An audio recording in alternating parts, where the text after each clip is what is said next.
Hello everyone, I'm Lao Gao. Today we're discussing Qin Shi Huang, the first to unify China.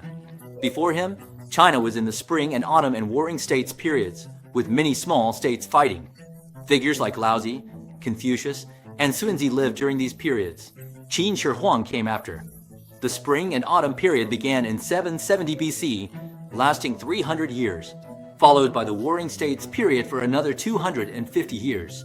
Qin Shi Huang unified them all. Born in 259 BC, his real name was Ying Zheng. Oh, you know that? Impressive. Yeah, I know. They show it all the time on TV. Yeah, his surname was Ying and his given name was Zheng. Just listen to that name. It sounds so powerful, like he was destined for politics. The surname Ying is extremely rare nowadays. I bet none of our viewers have it. Honestly, I've never met anyone with that surname either. But in ancient times, Ying was a noble, major surname. It was one of the 8 great surnames of ancient China. There were 8 major surnames then. They were Ren, Ji, Jiang, Si, Ying, Yuan, Kuei, and Yao, the 8 great surnames. These were the major surnames. Yeah, the 8 great surnames of ancient times. Back then, these were all surnames of gods. For example, the Ren surname belonged to Fuxi. Ji was the surname of the Yellow Emperor, Xian Yuan. Jian was Shenong's surname, and Ying was Yu the Great. Qin Shi Huang's surname, Ying, was passed down from Yua's descendants. Yua herself didn't have the surname Ying. Her descendants were later given it. Who granted them that surname? This matter is complicated. It goes back to Yu the Great. Yu had a subordinate, Boyi, who helped him control floods and made great contributions. Boyi was a descendant of Yua and was granted the surname Ying. Ying Zheng, Qin Shi Huang, was his descendant. Many later nobles were also his descendants. So is this just a myth? No, this is real. Yua really existed. She was a real person. As for whether they were gods, the fire god Zhurong's surname was passed down, and Gui and Yao were surnames of Shun's descendants. Some people say Yao comes from Yao. Some of you noticed all 8 of these surnames have woman in them. In ancient times, it was a matriarchal society. The surnames of nobility and the ruling class all had the character for woman in them. Even the character for surname itself is written with the woman radical, right? So if your surname contains woman, it's a very ancient surname. Back then, all powerful people's surnames had the woman character. Really? Yeah, stuff like that. Those must have been some real tough people. To us? You? Among these 8 surnames, nowadays, except for Jiang and Yao, you hardly see the others. Why? Those times are too ancient. Also, these were aristocratic surnames, so common people couldn't use them. Later, when a state was destroyed, the entire aristocratic class would be wiped out, and that surname would disappear. Even if not completely wiped out, they changed names to escape disaster. So, they became other types. For example, the Ying surname later became Zhao. From a genealogical perspective, Qin Shi Huang was a descendant of Yua. When Qin Shi Huang was born, the warring states period hadn't ended. At that time, 7 major states fought on Chinese soil: Qin, Chu, Han, Zhao, Wei, Qi, and Yin. It wasn't just these 7. Many smaller states existed too. But the biggest were these 7, called the 7 warring states. It's kind of like Game of Thrones. It was basically a chaotic war among all the major states. And Qin Shi Huang was the son of King Zhuangxiang of Qin. He was a prince, but not born in Qin, born in Zhao. Why was he born in Hao? To explain, we talk about his father. Qin Shi Huang's father, King Zhuangxiang, Yiren, was one of over 20 sons of the king of Qin. Yiren was barely present and not favored. During chaotic wars among the 7 states, princes were sent to other states as hostages. So this unfavored Yiren, Qin Shi Huang's father, was sent to Zhao as a hostage. As expected, he wasn't treated well. While a hostage, Qin even attacked Zhao, showing they didn't care about his life. Yiren's life as a hostage in Zhao was extremely miserable. He was treated coldly, his life was constantly in danger, and he struggled to get enough to eat and use. Then one day, while in Zhao, he was injured. Lu Buwei noticed the Qin prince Yiren, a hostage, and began currying favor. Why approach Yiren? Though Lu Buwei was a wealthy merchant, in ancient times, merchants were looked down upon, having very low social status. In the hierarchy of scholars, farmers, artisans, and merchants, they were at the bottom. Why such low status? As discussed in our members-only video before the end of the world, it's because merchants were seen as not creating social value. They produce nothing, right? They don't make products. If the world were full of merchants, everyone would starve. That's why merchants had low social status. So Lu Bue wanted to win over someone with high social standing, hoping to make a good friend. He'd often invite him to meals and take him out to have fun. One time, Lu Bue invited Yiren to his home for food and drinks. Yiren liked a beautiful woman at Lu Bue's house. Now, this beautiful woman, according to historical records, she was called Lu Bue Ji. Ji just means woman. Yiren took a fancy to her and asked Lu Bue, "Could you give her to me?" Lu Bue was put in a tough spot, because actually, she was his own woman. But after thinking it over, Lu Bue said, "All right, I'll give her to you." Why was he so unreserved about it? He had his own reasons. Because when he gave Zhao Ji, that is, Lu Bue Ji, to Yiren, Zhao Ji was already pregnant. I mean, why was Yiren so unreserved? Ah, isn't that right? Yiren didn't know she was pregnant. But even so, he still wasn't reserved about it. He didn't know she was Lu Bue's woman. So he could just take her like that? Oh, he thought she was just a songstress, so he asked for her. He himself had nothing at all. Even if he was down and out, he was still a prince, right? Just a fallen prince, that's all. So after Yiren took Zhao Ji away, she soon gave birth to a baby boy. This boy would later become Ying Zheng, also known as Qin Shi Huang. Isn't this just a wild tale from unofficial history? No, this history is recorded sparsely in official histories.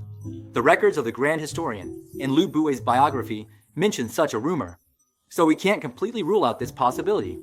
And if you look at Lu Bue's later actions, you'll feel this possibility is quite high. Because ever since this baby boy was born, Lu Bue's behavior changed.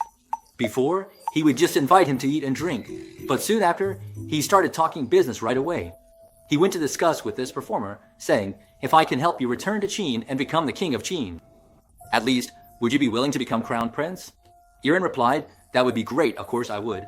I'm living a miserable life here, right? Of course I want to go back." Lu Bue said, "All right, then I'll help you." Why did he want to help Yiren? He had a reason, didn't he? In fact, he wasn't helping Yiren. He was helping his family, his son. Given his capabilities, he could have helped any prince he wanted, and had the opportunity to win over anyone. So why choose the weakest? The reason is simple.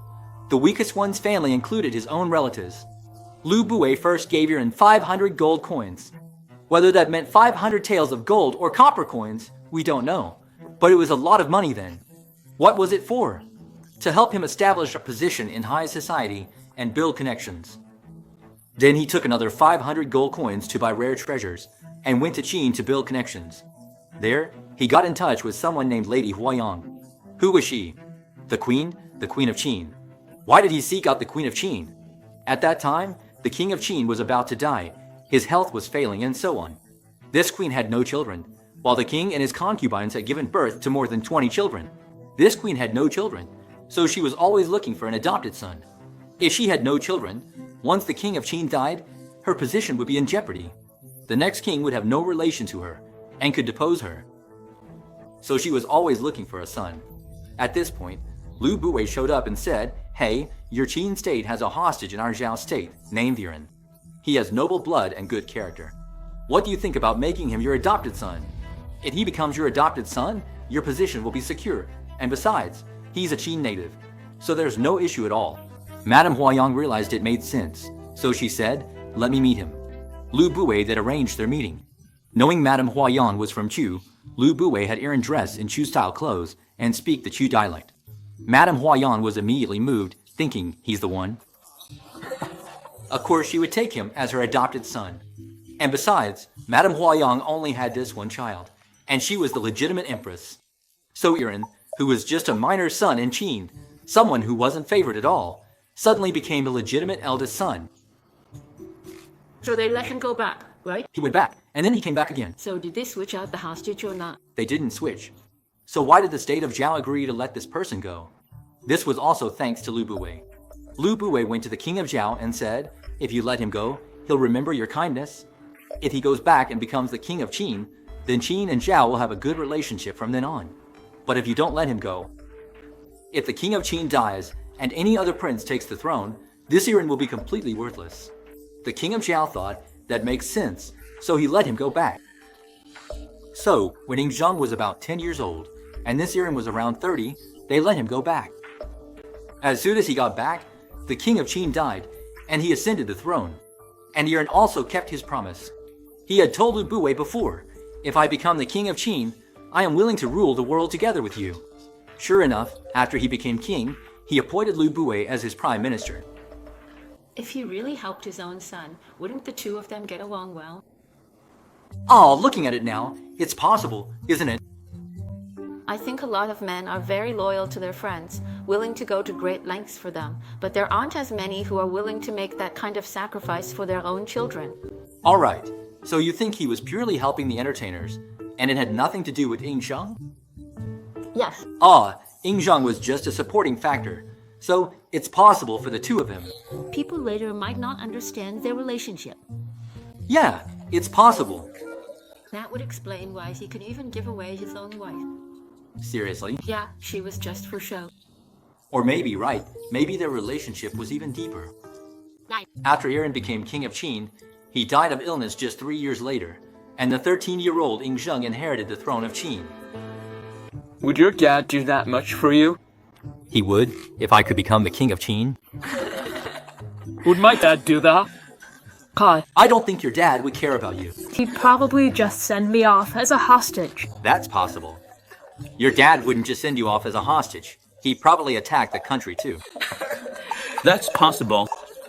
So at 13, people might think that's like an elementary or middle schooler. But 13 back then was nothing like that. At that age, you're in your prime, full of youthful vigor. It's the time to make something of yourself. At 13, you definitely wouldn't still be in middle school. Back then, you probably weren't even in elementary school anymore. 13 back then was more like being 18, 19, or even 20 nowadays. That's why I've said before in my videos that, in the past, wars were probably fought by groups of kids who were basically elementary or middle schoolers. That's the vibe. Generals were just teenagers too, right? So, after Aaron died and Ying Zheng took the throne, things in the Qin court got a lot more complicated. With Aaron gone, Queen Dowager Zhao Ji started getting close to Lu Buwei again, since she was originally Lu Buwei's woman, though Ying Zheng didn't know about this. Lu Buwei, for his part, didn't want things to get too messy, because if people found out he was having an affair with the Queen Dowager, it could be a capital offense. So he came up with an even more complicated way to deal with the problem. He found a guy named Lao Ai and had Lao Ai pretend to be a eunuch to serve the Queen Dowager. To prevent the secret of Lao Ai being a fake eunuch from getting out, they had the Queen Dowager and Lao Ai move to a separate palace, away from Ying Zheng's watchful eyes. Meanwhile, Lu Buwei focused all his efforts on helping Ying Zheng run the country. He truly laid a solid foundation for the later unification of the 6 states. Lu Buwei, without a doubt. The more you think, the more it makes sense. Lu Buwei's actions strongly suggest that. He Helped her boyfriend hold on to the throne. Exactly, that's it. There was a really deep emotional bond. So that's why. He was willing to give so much. So, are you saying that back then, he actually had his eye on the performer? Yeah, that's possible. It could be, yeah. It's possible. It could be. It could have been love, or maybe it was just a regular friendship. Yeah, it was a really high-level kind of friendship. So that's how it was. Interesting. This part isn't in the records of the Grand Historian. It's not mentioned. Lu Buwei spent a fortune recruiting talented people, governing the state for Ying Zheng, and laying a solid foundation for unification. 10 years after Ying Zheng came to power, at 23, someone reported the Empress and fake eunuch Lao Ai were living together in the palace and had 2 children. Lao Ai planned a coup to make his child king. Rumors spread that Ying Zheng, the emperor, was the child of the Empress and Lu Buwei. Upon hearing this, Ying Zheng immediately sent people to arrest Lao Ai, had him executed by being torn apart by chariots, and had both children killed. Empress Dowager Zhao Ji was placed under house arrest in the inner palace, never allowed to see anyone again. She even wanted to. Are you switching topics now? Really? Let's. According to official records, she even wanted to get rid of Lu Bu. However, Lu Buwei had many retainers who pleaded on his behalf, so he wasn't killed. Instead, he was placed under house arrest and refused to go out. But after a year of confinement, Lu Buwei's retainers kept visiting him, and his popularity seemed to grow even more. Ying Zheng felt this couldn't go on. This person was too dangerous to keep, so he was exiled to the borderlands, specifically Western Shu. Ying Zheng even wrote Lu Buwei a letter, its essence being, "On what grounds did you?" Make money like that? He actually wrote 4 lines saying "you" to our Qin. On what basis did you do that? He really did write. On what grounds to use her Qin? What gives you the right? After reading the letter, Lu Bui took poison and killed himself. He didn't even make it to the border before he committed suicide. Wasn't it said that he faked his death? Oh, really? You should be the one telling this episode today. How could someone that rich poison himself? Really? I didn't see this part. Maybe there was. It's totally possible. Back then, communication wasn't convenient. If they said someone died, they died. If they said they didn't, right? It's like when the first emperor of Qin died, many people didn't even know. Yeah, because the first emperor of Qin died while traveling around China. He died on the road, so nobody knew. After Lu Bui died, Ying Zheng wanted to eliminate his followers, expelling all of Lu Bui's retainers beyond the borders, forbidding them from ever entering Qin again. He even personally attended Lu Bui's funeral. Why did he attend Lu Bui's funeral? He went to see who would cry. If anyone cried, they'd be executed. If they didn't, but attended, they'd be exiled. At least, they'd be exiled to border regions. That year, Qin Shi Huang was 25.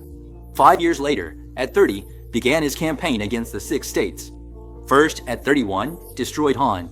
At 32, conquered Zhao. At 35, defeated Wei. At 37, took Chu. At 38, conquered Yin.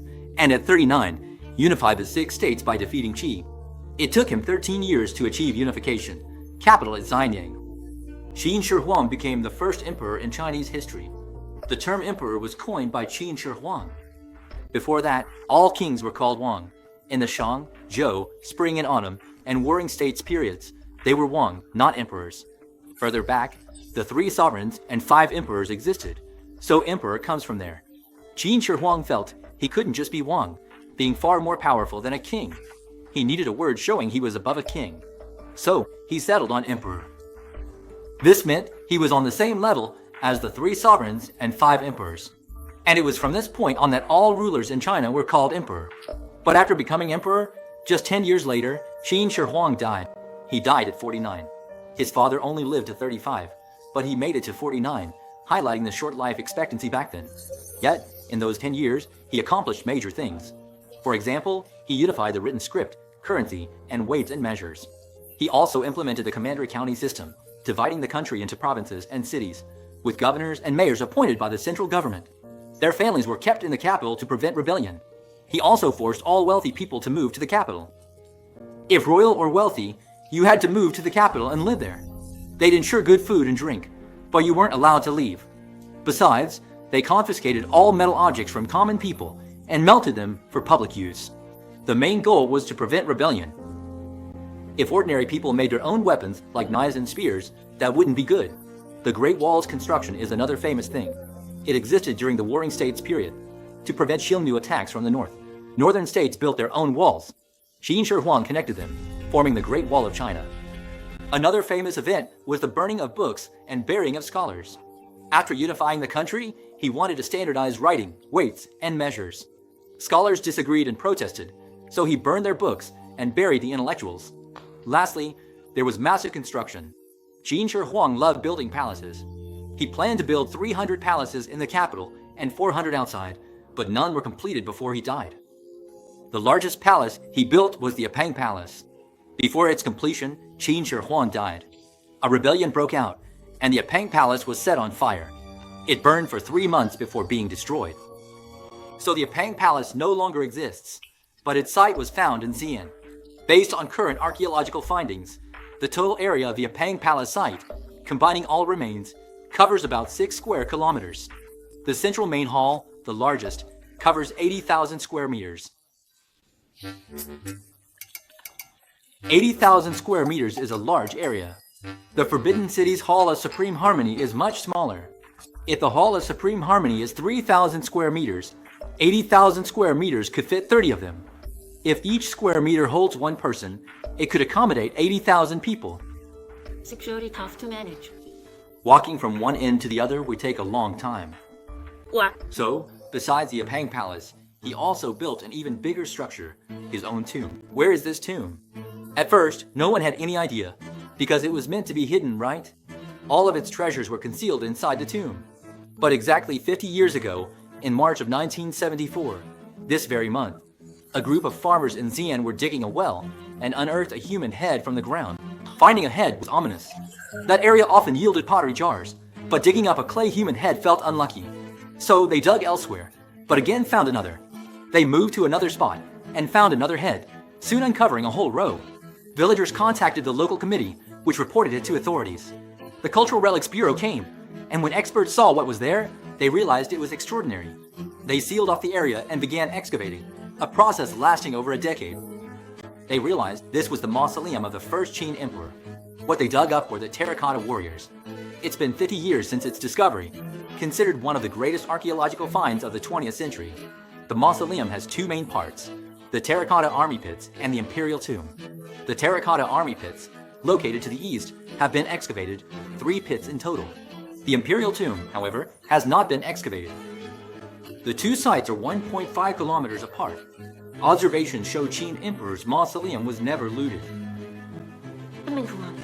So it's speculated that there are a huge number of rare treasures inside. Moreover, the records of the Grand Historian mention, though it's also based on rumors and not confirmed, that after Qin Shi Huang unified the country, he lived a life of extreme extravagance, mobilized hundreds of thousands of people to build his mausoleum, dug through 3 layers of underground water, poured molten copper to seal the gaps, basically blocking all the water outlets. Underground, he built a palace and arranged positions for all the officials. He placed rare treasures inside, and especially emphasized placing the leftover 5-colored stones that Niwa used to mend the sky. The 5-colored stones are often mentioned in ancient Chinese texts. They're the stones Niwa used to repair the heavens. So what do they look like? They must be all sorts of colors. You know, they even used mercury to create rivers and seas.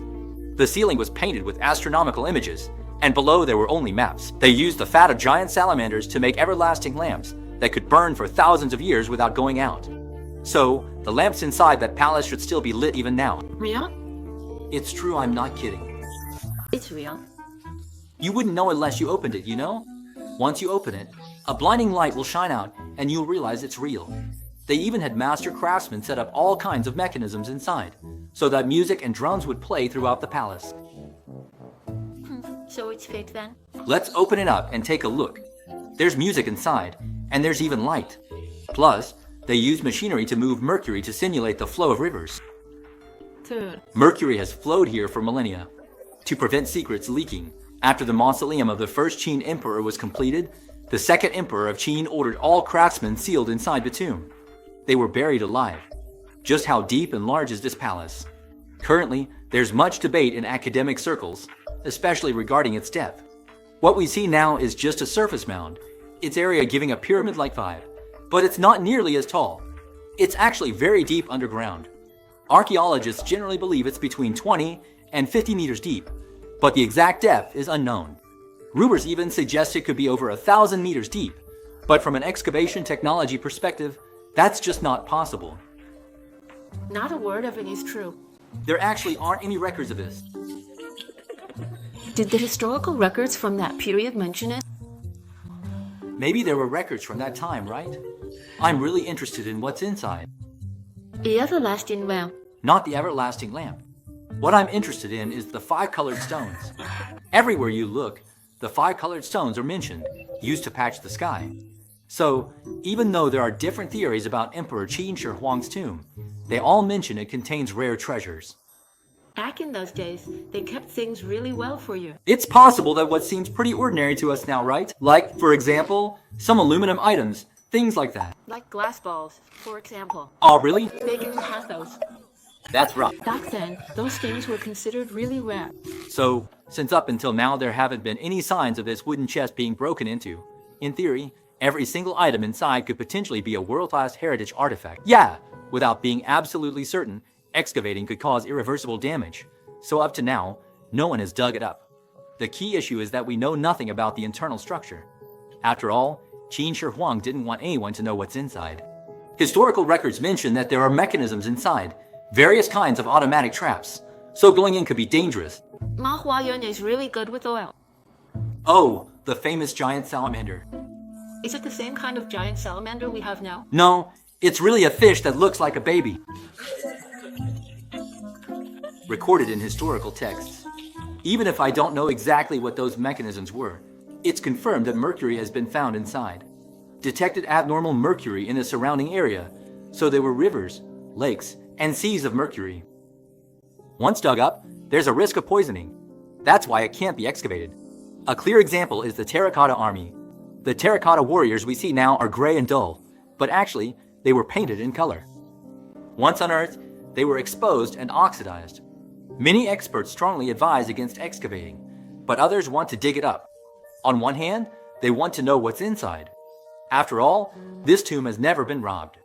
If there are rare treasures inside, that would be eye-opening, especially the legendary 5-colored stones Niwa used to mend the sky. And also fish that look like dolls. Yeah, right? Is this eternal lamp still burning? Has the music inside ever stopped? Everyone wants to know. And what did Qin Shi Huang really look like? No one knows. Maybe inside, we could even find his portrait. Now, they've unearthed 8,000 terracotta warriors, all with different faces, each one unique, but there's not a single statue of Qin Shi Huang himself. Not one figurine of him, so nobody really knows what he looked like at all. Some people even say that Qin Shi Huang might have looked like a foreigner. At least, by our standards today, his appearance might have seemed a bit foreign. Like King Zhou. Exactly. It's very possible that he looked just like King Zhou and had a really exotic look. Another main reason people advocate for excavation is that the mausoleum of Qin Shi Huang is located on a seismic belt. So, if we don't excavate now, there's also a chance of natural damage. If it gets damaged by natural causes, by the time we talk about excavating, it might already be too late. There's a seismic belt there. Excavation advocates say there's a seismic belt, and even if no quakes, that's not important. Another concern is that if we don't excavate now, the tomb might be robbed in the future. Enough. Even with someone watching, it could still get robbed. Someone might find an unforeseen way and tunnel in from elsewhere. It's just that the economy isn't doing well right now. Yeah, the economy's bad, right? Even robbing techniques are advancing. Why? Some say that now might be a good time to excavate. Let's talk about the terracotta warriors. The average height of the terracotta warriors is 1.8 meters, representing the normal height of people at that time. Compared to them, we might be a bit shorter nowadays. It might be an exaggeration, because warrior figures are clearly about 1.8 to 1.9 meters tall, generals 1.9 to 2 meters, cavalry between 1.7 and 1.8 meters, warhorses 2 meters long and 1.5 to 1.6 meters tall. What? So, after Qin Shi Huang died, just 3 years later, the Qin dynasty was overthrown. It turned into the Han dynasty. He lacked personal charisma, unable to attract someone like Lu Buwei to help him. He even got rid of Lu Buwei. Of course, it wasn't him who directly got rid of Lu Buwei. Lu Buwei committed suicide. But from a governance perspective, his ruling strategies, by today's standards, are considered very advanced. What? Right. For example, unifying currency and measurements. As for Niwa patching the sky with 5-colored stones, legend says she used the sun god's fire to bake them for 9 days and nights. For immortals, 9 days and nights could be 9 years, you know? She baked 36,500 stones to patch the sky, and a few leftover ones ended up in the mausoleum of the first Qin emperor. He called himself the first emperor. The very first emperor, the first emperor.